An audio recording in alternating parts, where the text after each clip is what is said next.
into perspective, 20,000. I mean, we drop 500,000 in the United States alone. In South Africa, that is the equivalent of dropping 500,000 in the United States.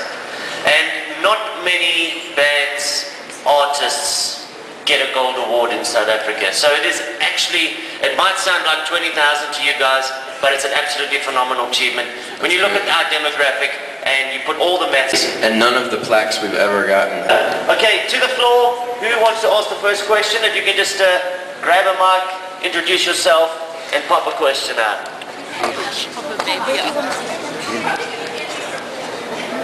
But everyone else needs to hear you. Alrighty. Sorry, Darren. Okay, my name is Louise. I'm from the Sunday Times. And, basically, you guys are on the go at the moment. You've got a crazy schedule. And I was wondering if you get much time to unwind while you're touring. Because by this time next week, you're going to have performed in Cape Town, well, Johannesburg tonight, Cape Town, and then Ireland and Scotland and England by this time next week. So, I mean, how much time do you actually take to sit back and relax while you're touring?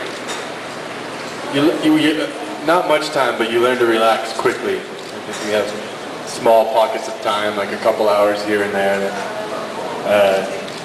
We each have our own ways of recharging and unplugging, but you learn to do it quickly. Yeah.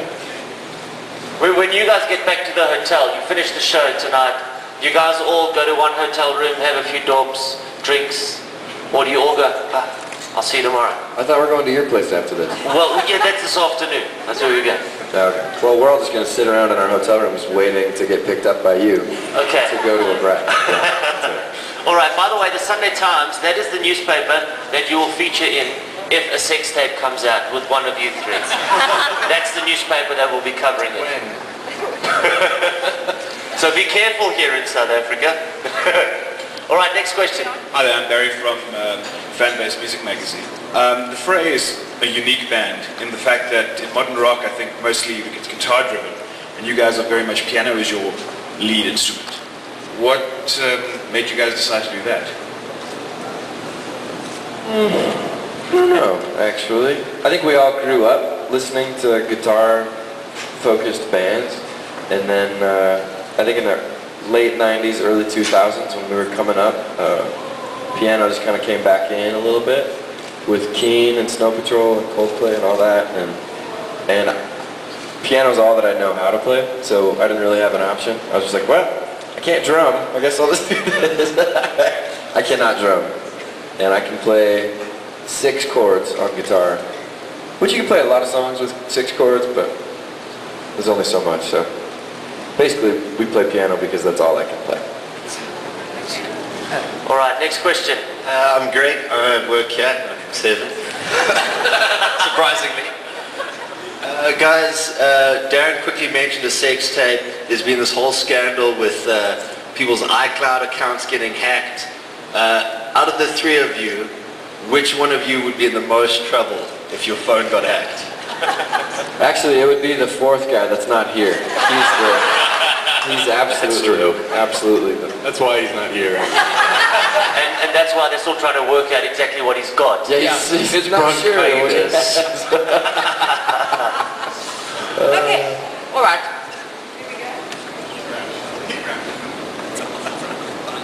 Hey guys, my name's Lee and I'm from Joburg Style Magazine. I'm quite interested in knowing your favorite songs to perform, the crowd pleasers, but also personally what you guys enjoy getting up on the stage and performing. Well,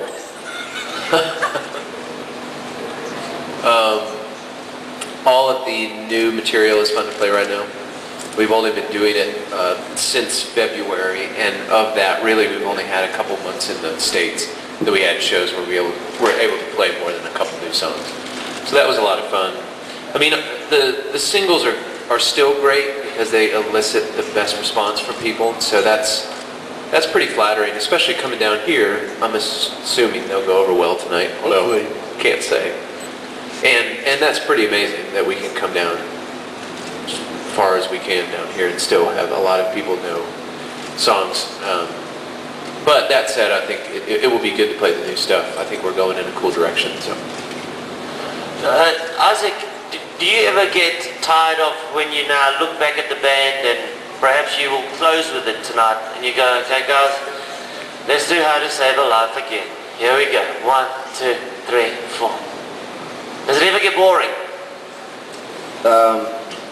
When it first came out, we played it, 4 times a day, probably. Yeah. At radio stations, and then events like this, and then the show. And I remember early on, probably 600 or 700 times in, I would just kind of kick into autopilot. Yeah. And just start singing and do it. And then I heard something that The Edge said about With or Without You. That somebody asked him if he got tired of that song, and he almost didn't understand the question. He's like, you have no idea what an honor it is to have a song that's 20 years old that people still give a shit about at all. They care, period. That means the world to them. And it just changed my perspective a little bit that, as a musician, you start thinking it's for you. Yeah. And it's not for you, it's for them. If you do it just for yourself, that's fine, but you'll stay small and you'll play music in your mom's basement. But if you play for other people, it's about them. So I think that quote from you two really shifted my perspective on it. That's very interesting. Hi, I'm Al Brady from On the Radio Music Blog and People Magazine South Africa.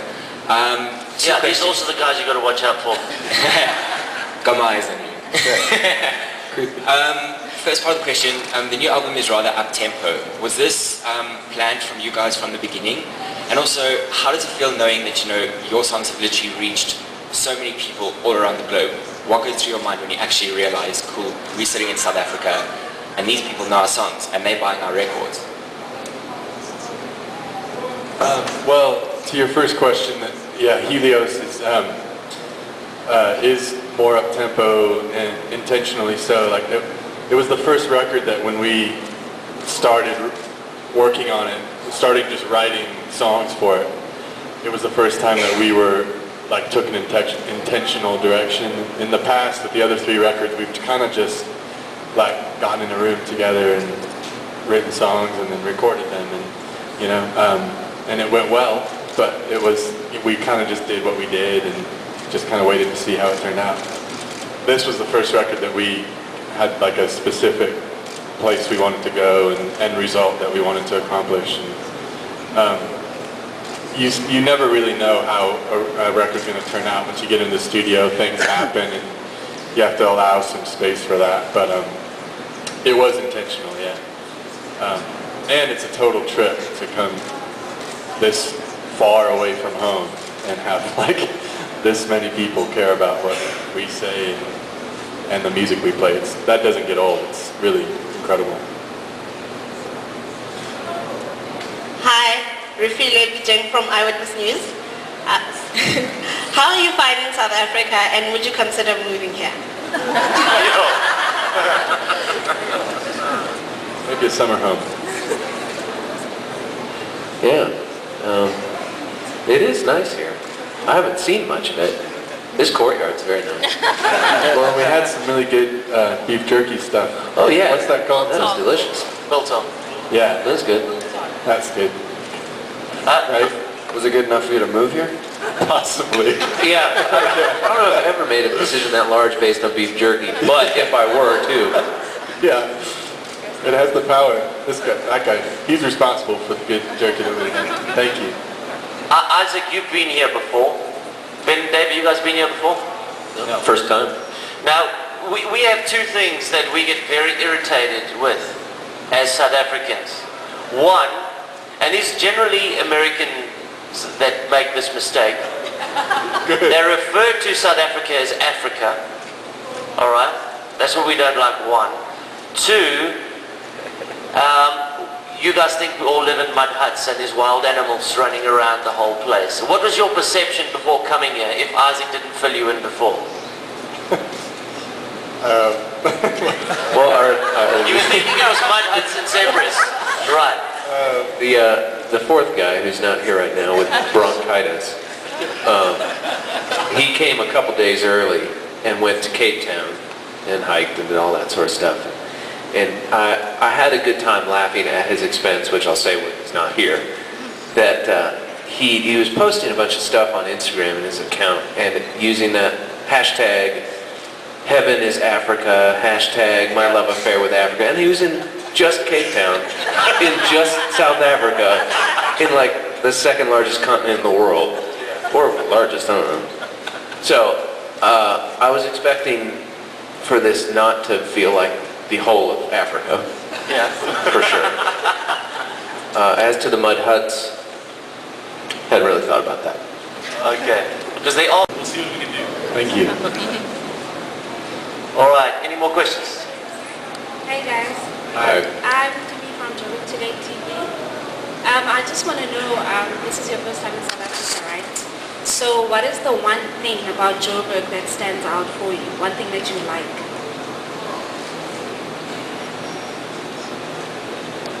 I like the contrast. I've been to a couple other countries in Africa, and I think South Africa and Joburg in particular has kind of a little bit of everything. It seems like. I could be wrong about that, but that's my impression, that it has everything. In a lot of places we go, it's kind of all one thing or another. But I feel like this place has a lot of diversity and contrast. Food, people, culture. It's cool. Okay, Louise again, Sunday Times. Okay, a couple of you got your musicality in a religious environment, and I was wondering if when you are at home, you actually go back and lead worship. Dave's a choir director at the cathedral downtown, and he, Greek Orthodox.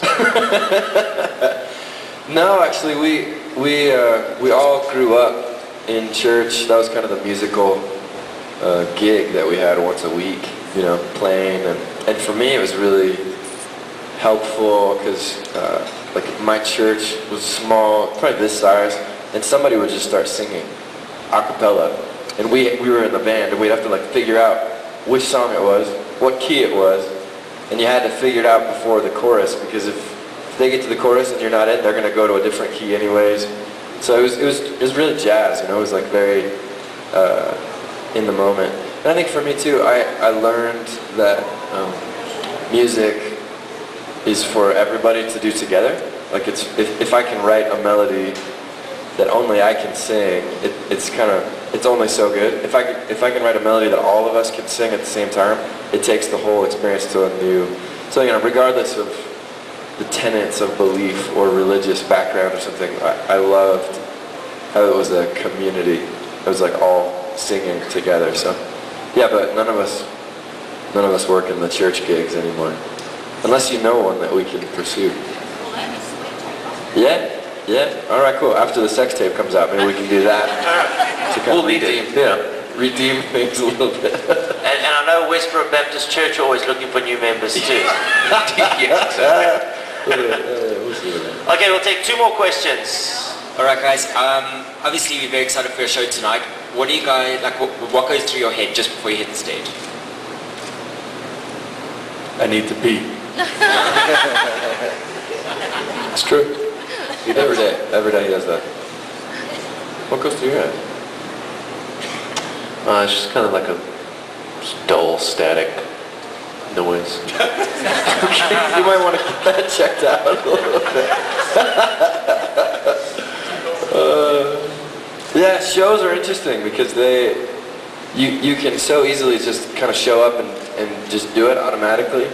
And I think the challenge for us is to always kind of key into where we are and who we're with. And a lot of times, that's a show that'll never happen again. It's like a temporary art installation or something, and we create it, with the audience, and they give back to us, and we give back to them, and it's an exchange. So I think to get ready for something like that, we do have to kind of like put the emails and conference calls and interviews and everything away.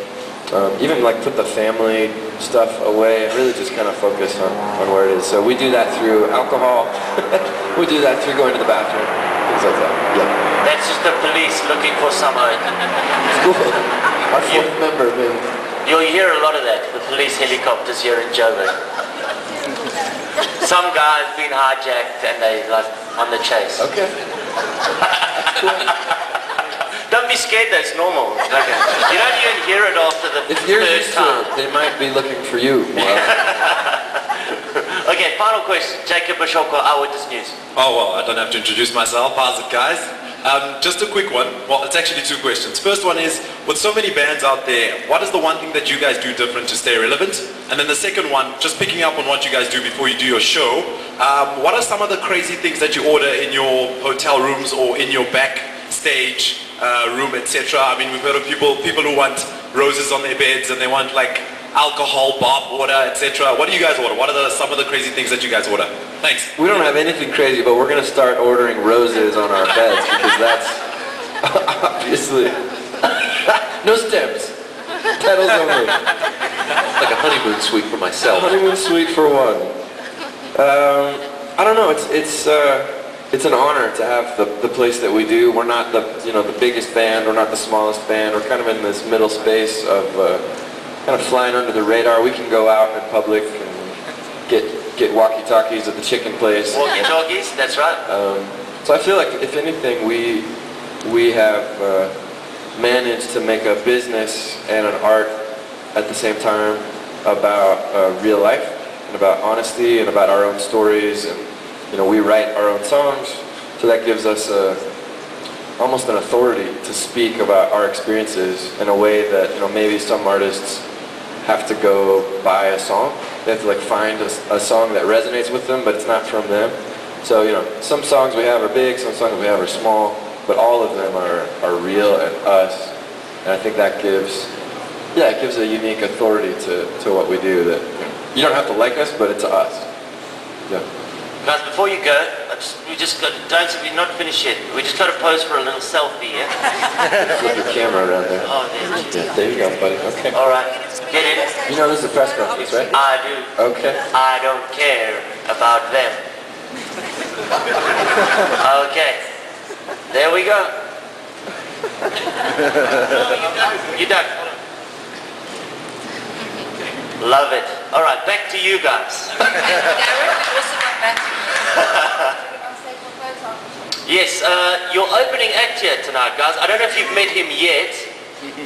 It's an incredible story. Did you guys pick him? Did you hear his CDs before, or did we pick him? I don't remember. We picked some. We may have picked him. The radio station picked. Oh, we picked him. This is a guy. Congratulations on being picked, period. He's very dear to us. This is a guy who went solo and put his album up on iTunes. Within 2 days, he was #1 on iTunes. Nobody had heard of him before, and then boom, he arrived. Please welcome Matthew Mole.